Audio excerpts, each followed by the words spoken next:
Itu harus dibuka gini, nah itu dibersihin. Dan yang jelas itu mambu, kemproh. Bahkan ada yang bilang ada keju-kejunya. Ini durung sunat berarti durung gede. Hai semuanya, hari ini kita akan bahas sunat versus gak sunat. Kamu yang nonton, kamu udah sunat apa belum? Ini adalah sebuah pertanyaan yang sederhana, tapi bikin cowok bingung, ceweknya ngangoh, bisa bikin cowok minder juga, dan bisa bikin netizen TikTok ribut. Kalau ini di-cut-cut, dipotong-potong yang tidak semestinya. Tapi tunggu dulu, hari ini aku nggak akan ngejudge siapa-siapa, kita akan bedah sunat versus gak sunat ini. Kita bahas dari faktanya, mitosnya, penjelasannya, kamu harus sunat atau enggak, aku perlu sunat atau enggak, kita akan bahas itu semua. Jadi setelah kamu nonton ini, harapannya kamu bisa bilang, oh ternyata selama ini aku salah paham gitu loh. Oke, kita akan bahas bedanya secara fisik dan secara kesehatan. Kita bahas mulai dari yang paling dasar. Buat kalian-kalian yang nggak pernah lihat titik, nggak pernah lihat manuk, nggak pernah lihat kontol gitu ya, ini tak jelasin secara rinci. Kita bahas anatominya dulu. Namanya manuk itu kan kalau yang belum sunat, kalian tahu belalai gajah. Nah, cuman manuknya cowok ini lubangnya bukan dua begini. Satu aja lubangnya dia. Ya bentuknya mirip-mirip gitulah. Pukon tuh gimana sih? Gitu-gitu aja ya kan. Yang satu mirip belalai gajah, tapi lubangnya cuma satu, nggak dua kayak hidung babi gitu, enggak. Lubangnya cuma satu. Nah, kalau sudah disunat, bentuknya seperti yang ada di kartun-kartun itulah. Sudah bentuk kayak gantungan kunci tuh. Nah, gantungan kunci yang di Bali, biasanya dijual di Bali atau di luar negeri. Nah, udah bentuknya kayak gitu. Tapi yang belum bentuknya kayak belalai gajah dengan lubang satu. Paham? Jadi yang satu kerucut, yang satu sudah berbentuk. Oke, kalau cowok sudah disunat, itu dia lebih praktis. Karena apa? Selain lebih praktis, resiko infeksi atau penyakit lebih kecil. Karena nggak ada yang nutupin, nggak ada kulit lebihannya yang nutupin gitu, jadi kuncup gitu nggak ada. Jadi yang jelas itu mudah dibersihin. Bilasnya juga enak, kayak cuman dikucurin udah selesai. Tapi ada juga kekurangannya. Ada yang bilang kalau setelah disunat bagian sensitif itu tuh jadi nggak begitu sensitif karena lebih sering terangsang, karena kan sudah dibuka nih kulitnya, dagingnya, sisa dagingnya kan udah dibuka gini toh. Nah ini kan jadi sering kegesek celana dalam, bantal, atau kalian lagi ngapain itu kan lebih mudah terkena sentuhan gitu loh daripada yang belum disunat. Dan akhirnya banyak yang ngaku kalau sensasinya jadi lebih berkurang, sama mereka ada beberapa yang bilang kalau rasanya nggak selembut dulu. Terus gimana dengan cowok yang nggak sunat? Bagian sensitifnya makin kuat karena apa? Karena selalu tertutupi, selalu terjaga. Karena dia punya pelindung alami, ya kulitnya sendiri tuh. Tapi itu harus sering dibersihin. Gimana cara bersihinnya, Mbak? Ini kan gini ya, di dalamnya tuh kan manuk yang sesungguhnya. Emang ada manuk jadi-jadian? Itu harus dibuka gini, nah itu dibersihin gitu. Karena apa? Karena kalau kalian nggak rajin bersihin, infeksi-infeksi, penyakit-penyakit akan menunggu. Dan yang jelas itu mambu, kemproh. Bahkan ada yang bilang ada keju-kejunya. Itu gila nih guys. Jadi kalian harus jaga kebersihan. Ini ada fakta unik teman-teman. Di Indonesia dan beberapa negara bagian lain, sunat adalah kayak default setting gitu loh. Kayak kewajiban. Jadi sekitar 80% itu laki-laki disunat. Tapi kayak di Korea Selatan, Jepang, dan beberapa negara lain, banyak yang nggak disunat kecuali ada indikasi medis tertentu. Kalau ada kasus urgent, penyakit atau apapun emang diwajibkan untuk sunat, baru mereka sunat. Kalau enggak. Oke, itu perbedaannya antara sunat dan enggak sunat. Sekarang kita bahas mitosnya. Mitos pertama, sunat bikin lebih besar. Tapi aku mohon maaf teman-teman, sunat itu bukan bikin lebih besar.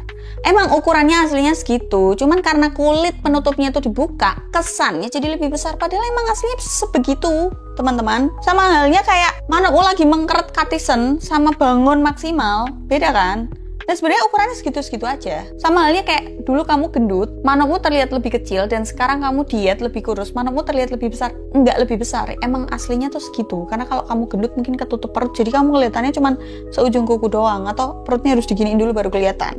Mitos kedua, yang belum sunat itu lebih enak. Banyak cewek bilang yang penting itu bukan ukurannya, tapi lebih bisa ngertiin pasangan, tahu cara nge-treat cewek, itu yang lebih bisa bikin enak. Chemistry, skill, kenyamanan itu jauh lebih penting daripada kulit sunat.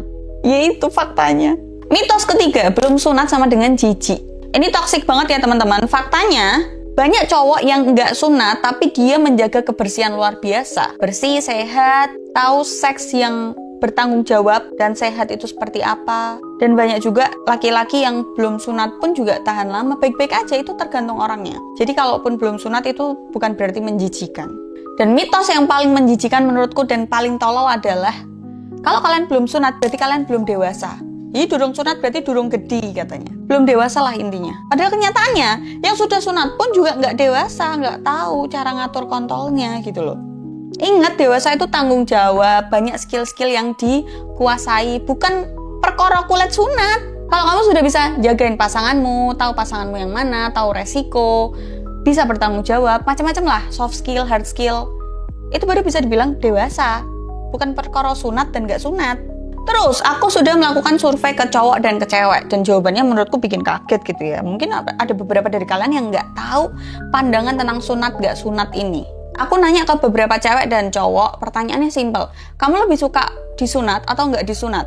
Jawaban cowok itu 60%, mereka suka disunat karena praktis. Kayak nggak perlu bersihin terlalu, kayak cuman kalau habis kencing dikepet-kepetin selesai, atau dikucurin air selesai, nggak perlu dibuka-buka, masalah selesai. 25%-nya itu ngerasa harus sunat, aku lebih suka sunat karena ngerasa kalau belum sunat takut bikin cewek ilfeel. Dan sisanya 15%-nya mereka ngerasa nggak apa-apa kalau nggak sunat, yang penting jaga kebersihan. Tapi kalau jawaban cewek 70%, sebenarnya mereka 70% itu nggak peduli mereka mau udah sunat atau belum sunat, yang penting mereka jaga kebersihan, mereka aware dan ngerti tubuh mereka, itu yang lebih penting menurut cewek ketimbang sunat atau nggak sunat. 20%-nya prefer lebih ke sunat karena mereka cewek-cewek itu ngerasa lebih kelihatan bersih dan rapih. 10%-nya lebih suka nggak disunat karena mereka ngerasa lebih lembut dan lebih sensitif katanya. Intinya aku nangkepnya adalah cewek itu sebenarnya nggak peduli kamu sunat atau nggak sunat, yang penting kamu tahu barangmu, tahu cara menjaganya, tentang kebersihannya, tahu cara menggunakannya. Intinya cewek lebih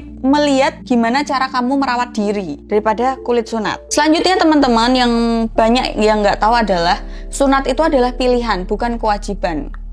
Ini pasti pro kontra nih. Kamu sebagai laki-laki harus wajib sunat kalau agamamu mewajibkan. Kamu menganut agama yang mewajibkan kamu untuk sunat. Kedua, kamu ada indikasi medis tertentu. Misal kamu sering infeksi saluran kencing, infeksi yang lain, sering gatel-gatel sampai berdarah, sampai korangan. Yang ketiga, kalau kamu mau hidupmu lebih simpel. Karena apa? Karena kamu nggak perlu bersihin setiap kamu kencing, setiap kamu mandi, setiap kamu habis berak. Jadi tinggal diguyur selesai, tinggal guyur sabun juga upik-upik selesai, nggak perlu sampai dipelotot-pelotot dan gitu. Kamu nggak harus sunat kalau nggak ada keluhan, kamu nggak menganut agama yang harus mewajibkan, kamu sudah dewasa dan paham cara merawat diri. Ada cowok yang bilang, Mbak, aku udah umur 25 tahun, aku mau sunat tapi aku malu. Tenang, banyak orang-orang yang baru sunat mungkin umur-umur udah tua dan hidupnya baik-baik aja, nggak masalah. Pasangannya pun tetap lengket, tetap aman. Yang penting itu bukan kapan kamu akan sunat, di umur berapa kamu sunat, tapi yang penting adalah gimana kamu ngerawat diri kamu. Tadi kan aku udah nyampein, kamu harus sunat kalau apa, kamu nggak harus sunat kalau apa. Ingat ya, laki-laki dan perempuan nih harus denger ini.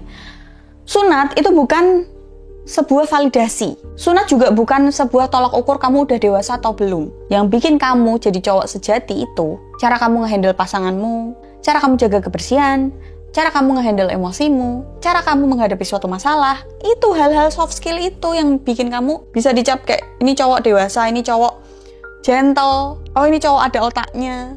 Jangan cuman karena dunia atau kamu tinggal di negara yang mayoritas menganut agama yang harus sunat, terus kamu ngerasa insecure karena kamu nggak sunat. Tapi jangan juga karena kamu belum sunat terus kamu jadi males ngerawat diri. Kamu jadi, apalagi setelah nonton video ini, kamu tetap males ngerawat diri dan menjaga kebersihan. Goblok. Kedua, kalau kamu punya istri, kamu nyusahin istrimu kalau kamu nggak merawat diri. Nyusahin anakmu. Karena apa? Kebiasaan-kebiasaan bebersih, kebiasaan makan, kebiasaan tidur, bertingkah laku, kebiasaan kerja itu akan diturunkan ke anakmu. Jadi kalau kamu nggak menjaga dirimu, nggak menjaga kebersihan, nggak menjaga semuanya ini, ya kamu akan nurunin ke istri dan anak-anakmu. Oh Mbak, aku hidup selibat, nggak punya istri, nggak punya anak. Emang kamu tidak bertetangga? Kamu nggak pernah nge-laundry? Ya, jadi jangan pernah mikir kalau aku melakukan sesuatu yang buruk atau kemalasan yang berbuntut panjang itu hanya merugikan diriku. Enggak, kamu akan merugikan orang lain juga, karena kamu hidup di dunia nggak cuma sendirian. Minimal kalau kamu nggak nyusahin sesama manusia, kamu akan nyusahin hewan.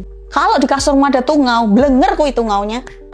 Oke, itu tadi penjelasan tentang sunat ataupun nggak sunat. Semoga jelas ya teman-teman dan menjawab pertanyaan kalian. Dan buat kamu yang punya pengalaman tentang ditanyain sunat atau nggak sunat, atau punya pengalaman sama pasangan kayak, oh rasanya sebelum disunat kayak gini, setelah disunat kayak gini, oh ternyata aku merasakan mitos dan fakta yang tadi Mbak Adel sebutin, tulis di kolom komentar atau nggak DM aku juga nggak apa-apa. See you in the next video, bye.